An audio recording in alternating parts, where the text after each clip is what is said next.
સમયક અને મહત્વના સમાચાર પર નજર કરીશું। 1300 સભાસદો અને વાર્ષિક 25 કરોડનું ટર્નઓવર ધરાવતી ખેડાની ઠાસરાની ટીચર્સ ક્રેડિટ સોસાયટી વિવાદમાં આવી છે।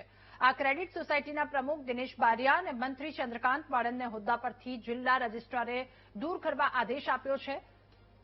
સભાસદો માટે ભેટની ખરીદી કરવા પ્રમુખ અને મંત્રી પર આક્ષેપો ઉઠ્યા છે। પ્રમુખ અને મંત્રીએ સભાસદો માટે 20,50,000 રૂપિયાની કિંમતના ધાબળાની ખરીદીનો મંડળીમાં ઠરાવ કર્યો હતો, જ્યારે પોતાની સત્તાનો દુરુપયોગ કરી ઠરાવથી પણ વધુ કિંમતની ખરીદી કરી હતી, જેના પગલે મંડળીના ડિરેક્ટર વિક્રમસિંહ ઠાકોરે જિલ્લા રજિસ્ટ્રારમાં અરજી કરી। પરિણામે જિલ્લા રજિસ્ટ્રારે પ્રમુખ અને મંત્રીની પદભ્રષ્ટ માટે આદેશ કર્યો છે।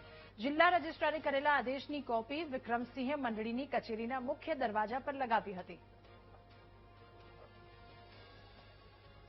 મેં અને મારા અન્ય કારોબારી સભ્યો દ્વારા જિલ્લા રજિસ્ટ્રારમાં રજૂઆત કરવામાં આવી હતી। એ રજૂઆતના અનુસંધાને જિલ્લા રજિસ્ટ્રારે ગઈકાલે પ્રમુખ અને મંત્રીને હોદ્દા પરથી બરખાસ્ત કરવા માટેનો હુકમ કરેલ છે અને એ હુકમના અનુસંધાને એમણે મને ગઈકાલે અરજદાર તરીકે મને નોટિસો આપી હતી અને એ હુકમ મેં આજરોજ મંડળી આગળ લગાવ્યો છે, કેમ કે મારા કારોબારી સભ્યોના દરેકની સૂચના અનુસાર અને એ નોટિસો મંડળી આગળ લગાવી અને મંડળીની ચાવી પણ પ્રમુખ મંત્રી પોતે ખોલી અને કોઈ પણ દસ્તાવેજો સાથે છેડખાની ન કરે એ માટે ચાવી પણ અમે કબજે લીધેલી છે અને 1-2 દિવસમાં આ નવી કારોબારીની રચના કરી પ્રમુખ મંત્રી અને શિક્ષકોને ધિરાણ મળી રહે એ બાબતે અમે આગળનું આયોજન કરીશું।